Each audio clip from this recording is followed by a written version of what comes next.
ஓம் ஸ்ரீ மகாபெரிவா சரணம். மகாபெரிவா மகிமையில் இன்னைக்கு ஒரு அருமையான அனுபவம் சொல்லலான் இருக்கேன்.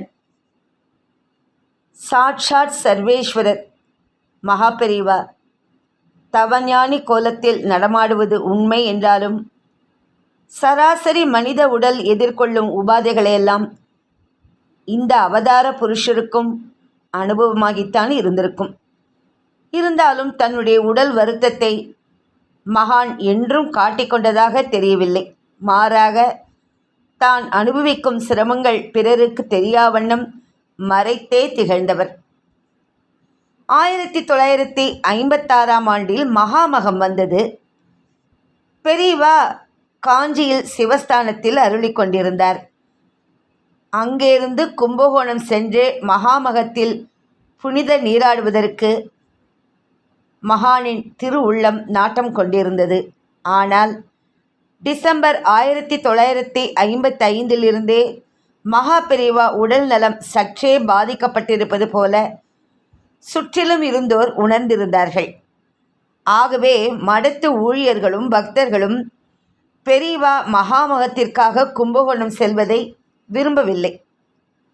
அவருக்கு இருந்த உடல்நிலையில் சுமார் 165 மைல்களுக்கு பிரயாணம் மேற்கொள்வது யாருக்கும் உச்சிதமாக படல.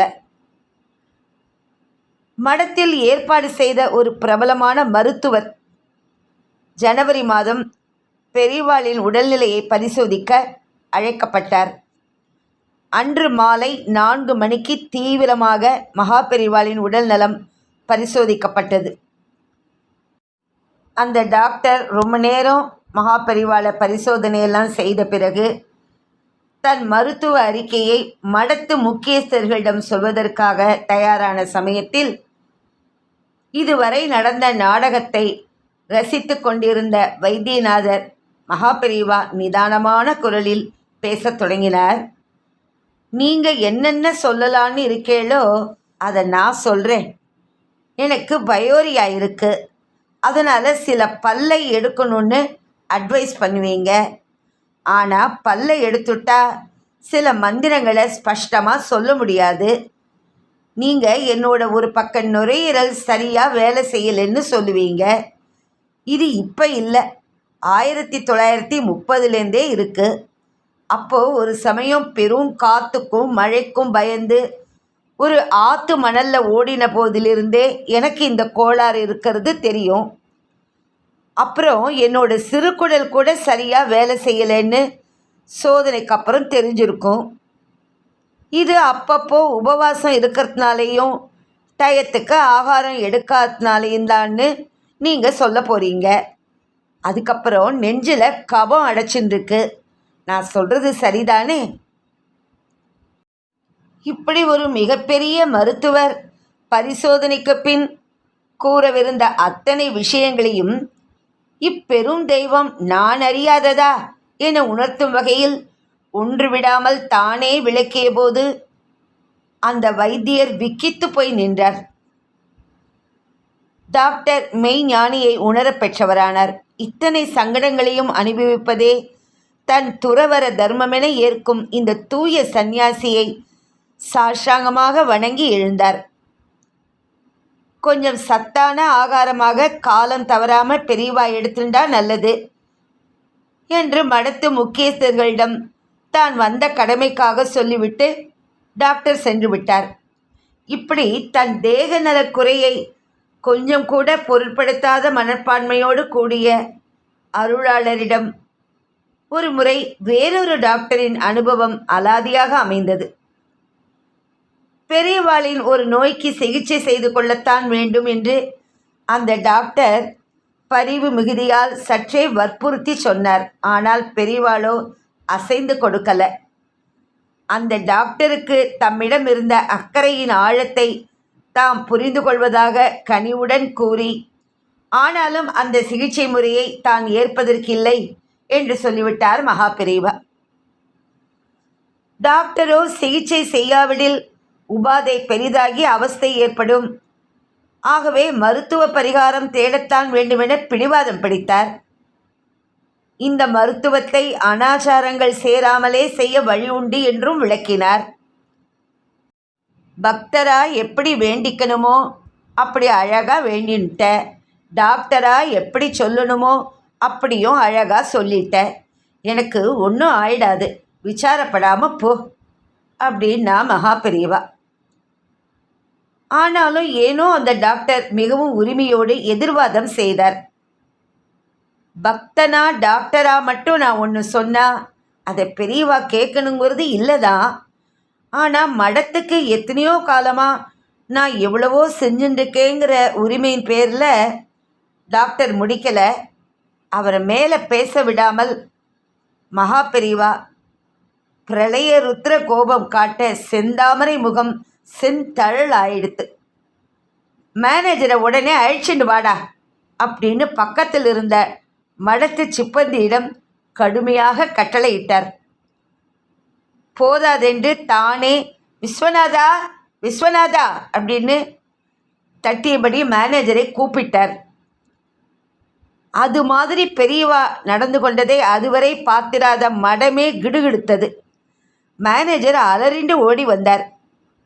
கோபத்தில் ருத்ர சிவனாக பெரியவா கண்ணன்று கொண்டிருந்தார். இந்த பிரபு எதேஷ்டமாக வாரி கொடுத்துருக்காருங்கிறதுனால ஆச்சாரியாலோட இந்த மடமே இவருக்கு கீழ்ப்படியணும்னு ரைட் இருக்கிறதா சொல்கிறார். அதனால் நீதான மேனேஜர், என்ன பண்ணுவியோ ஏது பண்ணுவியோ, ஆதியிலிருந்து இந்த நேரம் வரை இவர் மடத்துக்கு பண்ணி இருக்கிறதுக்கெல்லாம் கணக்கு போட்டு வட்டியும் போட்டு உடனே இவருக்கு திருப்பிடணும். என்னையே விற்றாலும் சரி, ஏலம் போட்டாலும் சரி, எப்படியாவது இந்த கடனை தீர்த்தாகணும். இப்படி மகா பெரியவா சொன்ன உடனே மேனேஜர் உட்பட சகலமான பேரும் நடுங்கினார்கள் என்றால் டாக்டர் ரொம்பவே பயந்து நின்றார். கண்ணீர் பெருக கன்னத்தில் போட்டு கொண்டார். மன்னிக்கணும், க்ஷமிக்கணும் என்று பெரியவா முன் தடால் என கீழே விழுந்து நமஸ்கரித்தார். உடனே மகா பெரியவா குளிர்ந்து போய்விட்டார். எதுவுமே நடக்காதது போல டாக்டரிடம் இதமான சகஜ சம்பாஷணையை தொடர்ந்தார். பணத்தை காட்டி உரிமை நாட்டிக்கொள்வது என்பது எவ்விடத்திலுமே தகாதெனினும் குருமார்கள் குரு பீடங்கள் தொடர்பாக இழையளவும் அந்த எண்ணம் வர யாரும் இடமளிக்கலாகாது என்னும் உயர்ந்த பாடம் கற்பிக்கவே காருண்ய மேருவிலிருந்து இப்பேற்பட்ட பயனுள்ள கோப ஜுவாலை புறப்பட்டு அடங்கி இருந்தது.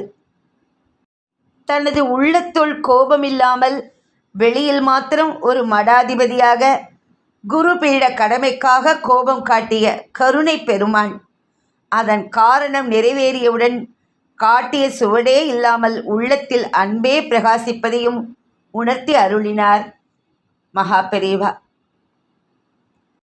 இதைத் தொடர்ந்து இன்னொரு அற்புதம் சொல்லலான் இருக்கேன். ஒவ்வொரு வருஷமும் மே மாதம் நெருங்க நெருங்க இந்த பக்தருக்கு ஒரு விதமான பரபரப்பும் பரவசமும் தொற்றிக்கொள்வது வழக்கம். அவருக்கு மட்டுமில்ல, அவர் குடும்பத்தில் உள்ள அத்தனை பேருக்கும்.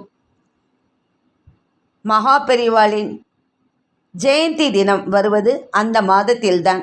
அந்த நாளின் போது அந்த பக்தர் அவருடைய மனைவி நாகலட்சுமி மற்றும் குடும்பத்தினர் முழுவதுமாக காஞ்சிபுரத்துக்கு சென்று ஏதாவது ஒரு கல்யாண மண்டபத்தை வாடகைக்கு பிடித்து லட்டுகள் செய்து கூடையில் சுமந்து கொண்டு போய் மடத்தில் ஒப்படைப்பார்கள். இது ஒவ்வொரு வருடமும் தொடர்ந்து கொண்டிருக்கிற நிகழ்ச்சி. இந்த சாதாரண சமையல்காரன் ஒரு கட்டத்தில் வாழ்க்கை மீதே நம்பிக்கை இழந்து இதோடு எல்லாம் போதும் என்று விபரீதமான முடிவெடுத்திருந்த சமயத்தில் நம்பிக்கை கொடுத்து நீ நன்றாகத்தான் இருப்பாய் என்று அபயக்கரம் நீட்டிய அந்த மா முனிவருக்கு இந்த பக்தர் செலுத்தி வரும் காணிக்கை இது. கொஞ்சம் முழுசாக சொன்னால்தான் நமக்கு புரியும்.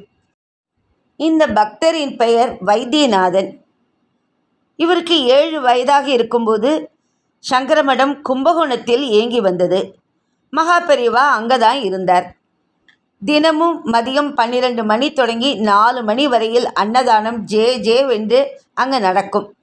இதற்காக மூட்டை மூட்டையாக அரிசி வந்து குவியும். மடத்தில் அப்போது பெரிய சமையல்காரர் கபிஸ்தலம் வெங்கட்ராமையர். அவருக்கு உதவியாக வைத்தியநாதனின் அப்பா அவர் உட்பட 4-5 பேர் இருந்தார்கள். இந்த வைத்தியநாதனைப் போல சின்ன பையன்கள் நிறைய பேர் எடுபிடிகளாக இருந்தார்கள். ஒவ்வொரு பந்திக்கும் சாப்பாடு முடிந்ததும் அந்த இலைகளை அள்ளி எடுத்து மூங்கில் கூடைகளில் நிரப்பி எடுபிடி பையன்களில் தோளில் வைப்பார்கள். படு வெயிட்டாக இருக்கும். 2 கைகளால் தூக்க முடியாமல் தூக்கி கொண்டு ஓடும்போது கூடைக்குள்ளிருந்து மிச்ச மீதி சாம்பார், ரசம், பாயசமெல்லாம் காதோரமாக கொட்டி தோளெல்லாம் வழியும். அதை துடைப்பதற்கு முடியாமல் அப்படியே தலையை ஒடித்து கன்னத்தால் தேய்த்து விட்டு கொள்கிற போது அது வாயில் பட்டு நாக்கில் ருசிக்கும், எச்சில் என்று தோன்றாது. பெரியவர்கள் எல்லாம் சொல்லிக் கொடுத்த மாதிரி இறைவனால் கொடுக்கப்பட்ட பிரசாதத்தின் மீதியாகத்தான் அது தோன்றும் என்பதால் துளி கூட அருவருப்பு இருக்காது இவர்களுக்கு. இப்படி இலைக்குடையை கொண்டு போய் கொட்டிய கையோடு காவிரியில் குளித்துவிட்டு தயாராக வந்து நிற்க வேண்டும் அடுத்த பந்தியின் இலையை எடுப்பதற்கு. சங்கரமடத்துக்கு இணையாக விசேஷ நாட்களில் தெய்வ பெருமாள் நல்லூர் அன்னதான சிவன் என்பவரும் தனியாக அன்னதானம் செய்வார். இத்தனைக்கும் சாதாரண சமையல்காரர்தான். அதென்னவோ அவருக்குள் ஒரு வெறி. தானே கடை கடையாக ஏறி இறங்கி வியாபாரிகளிடம் அரிசி பருப்பு என்று தானம் வாங்கி வந்து ஏழைகளுக்கு அன்னதானம் நடத்துவார். மடத்துக்கு போட்டியாக அவர் அப்படி செய்கிறார் என்று ஒரு தரப்பினர் பேசிக்கொண்டாலும் மகாபரிவாளுக்கு இதில் சந்தோஷம்தான். தன்னை தரிசிப்பதற்கு அன்னதான சிவன் வரும்போது சிரித்து கொண்டே, என்ன சிவன், இன்னைக்கு எத்தனை பேருக்கு சாப்பாடு போட்டாய் என்று பெரியவா கேட்பார். இன்னைக்கும் நிறைய பேருக்கு போட்டேன் என்று சிவனும் பெருமையாகவும் மகிழ்ச்சியோடும் சொல்வார். இந்த மாதிரியான கலகலப்பான சூழல்களை விட்டு வைத்தியநாதனின் வாழ்க்கை அப்படியும் இப்படியும் திசை மாறியது. கல்யாணமாகி தன் மனைவியோடு சென்னையில் வசிக்க ஆரம்பித்த போது அவருக்கு வயது 23. ஒரு குழந்தையும் பிறந்துவிட்டது. தன் வாழ்க்கையில் அதுபோல் கடினமான ஒரு கட்டத்தை அனுபவித்ததில்லை வைத்தியநாதன். வறுமை அவர்களை பிடுங்கி தின்றது. வேண்டாம், இதற்கு மேலும் நம்மால் வாழ்வது என்பது முடியாது, வறுமையை எதிர்த்து போராடுவது இனி நடக்காத காரியம் என்று வைத்தியநாதனும் அவருடைய மனைவியும் முடிவெடுத்தார்கள். இடையில் இத்தனை வருஷம் டச்சு விட்டு போயிருந்த மடத்துக்கு ஒரே ஒரு முறை போய் மகாபெரிவாரை பார்த்துவிட்டு வந்துவிடலாம் என்று முடிவெடுத்தார்கள். அப்போது மடம் காஞ்சிபுரத்தில் இருந்தது. காஞ்சிபுரம் போனார்கள். பெரியவாளை தரிசனம் செய்தார்கள். தன் மனசில் இருந்த கலக்கத்தை பட்டும் படாமல் மகாபெரிவாளிடம் வைத்தியநாதன் சொன்னார். எல்லாம் பொறுமையாக கேட்டுவிட்டு, சரி, இன்று நீயும் உன் மனைவியும் ஊருக்கு போக வேண்டாம், இங்கேயே தூங்குங்கள், நாளை போய் கொள்ளலாம் என்று வைத்தியநாதரிடம் காஞ்சி பெரியவர் சொல்ல, கட்டிக்கொள்ள மாற்று துணி கூட தங்களிடம் இல்லையே என்ற வேதனை குமுறலுடன் அன்று காஞ்சி மடத்திலேயே தூங்கினார்கள். பகவான் பாதத்தில் படுத்திருக்கிற போது மனம் துக்கங்களை மறந்திருப்பதால் தூக்கம் நன்றாக வந்தது. காலையில் எழுந்து குளித்து பெரியவரை தரிசனம் செய்ய போய் நின்றார்கள். புது வேட்டியும் புது புடவையும் எடுத்து வரச் சொல்லி அதை அவர்களிடம் கொடுத்து உடுத்தி கொண்டு வரச் சொன்னார் மகாபெரிவா. உடுத்தி கொண்டு போய் நமஸ்கரித்ததும் எதிரில் மூங்கில் தட்டில் இருந்த 11 ரூபாய் பணத்தை எடுத்து அவர்களிடம் கொடுக்கச் சொன்னார். போ, எல்லாம் சரியாயிடும் என்று கையை உயர்த்தி ஆசிர்வதித்தார். வைத்தியநாதனுக்கு புது நம்பிக்கை வந்தது. அந்த சமயத்தில் வறுமையை எதிர்த்து போராடலாம், தெய்வத்தின் அருள் நமக்கு இருக்கிறது, வெற்றி நிச்சயம் கிடைக்கும் என்ற உறுதி பிறந்தது வைத்தியநாதனுக்கு. அன்றிலிருந்து தான் அவர்களை பற்றியிருந்த வறுமை கொஞ்சம் கொஞ்சமாக விலகி போக ஆரம்பித்தது. கல்யாண வேலைக்கு கூப்பிட்டு மெல்ல மெல்ல ஆள் வர ஆரம்பித்தார்கள். அன்றாட ஜீவனத்துக்கு காசு புழங்க ஆரம்பித்தது. அதற்கு பிறகு மாதா மாதம் முதல் தேதி என்று மடத்துக்கு போவதை வழக்கமாக வைத்து கொண்டார் வைத்தியநாதன்.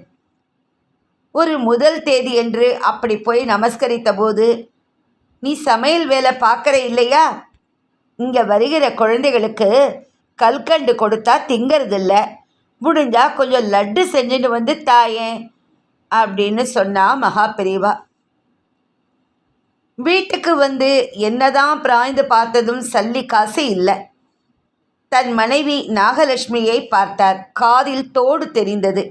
அதை விற்று லட்டு செய்து சுமார் 100 கூட இருக்காது கொண்டு போனார். பெரியவா முன் வைத்து வணங்கியதும், என்ன லட்டு செய்ய முடிஞ்சுதா? ரொம்ப தான் கஷ்டப்பட்டு செஞ்சுட்டு வந்த போலிருக்கே என்றார் மெலிதான புன்னகையோடு மகா பெரியவா. தன்னால் அப்போது எதுவும் சொல்ல முடியவில்லை. நம் கஷ்டம் தெய்வம் வரை போனதே, அதுவே போதும் என்று நினைத்து கொண்டு வந்துவிட்டார். அதன் பிறகு ஒவ்வொரு வருடமும் மகா பெரியவாளின் ஜெயந்தி பிறந்த நாள் அன்று லட்டு செய்து கொண்டு போவதை வழக்கமாக்கி கொண்டார் வைத்தியநாதன். லட்டுகள் 100, 500 ஆனது, 500, 1000 ஆனது. இன்று இவர்கள் குடும்பம் முழுவதும் மே மாதத்தில் பெரியவர் ஜெயந்தி வந்தால் அந்த புனிதமான நாளில் லட்டு செய்ய காஞ்சிபுரம் கிளம்பிவிடும். எவ்வளோ ஒரு அருமையான அற்புதம்! ஹர ஹர சங்கர ஜெய ஜெய சங்கர, ஹர ஹர சங்கர ஜெய ஜெய சங்கர, காஞ்சி சங்கர காமகோடி சங்கர. மகாபெரிவா சரணம். நமஸ்காரம்.